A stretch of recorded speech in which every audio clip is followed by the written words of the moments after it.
all of us know this, right?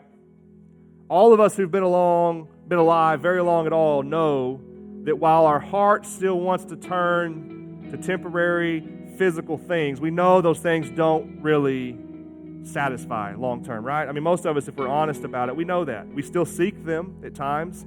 We still let our life prioritize them, but we know they don't satisfy. But the most beautiful description, I think, in Scripture is that of King Solomon, right? The book of Ecclesiastes. Solomon, he was the wisest, most magnificent king of ancient history.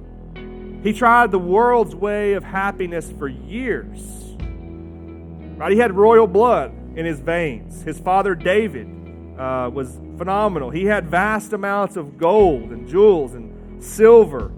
He had fleets of ships, stables filled with thousands of the finest horses, hundreds of wives gathered from the most beautiful women of all the lands.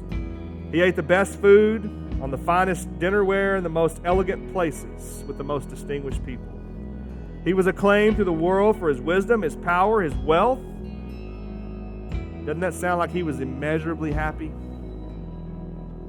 The problem is, every time we hear from him, the word that continues to come out of his mouth is what? Meaningless. Meaningless. He said it's all meaningless. That king, so great, so blessed by earthly standards, concluded that his life was purposeless and empty. We know that many people have come to that same result throughout history. We don't have time to celebrate more of them today, but what we do have time to celebrate is the fact that there is a better way. So let's all come to that conclusion together, right? That what Jesus is saying here is that, yeah, the Beatitudes sound kind of crazy if you take Jesus out of the equation. But with Christ, the one who's conquered all, the one who holds all things together, and the one who wants to bless us with all things, he says, look, the way to happiness is understanding that you pursue me, and I bring about contentment, which is much greater than happiness. And so let's get that right?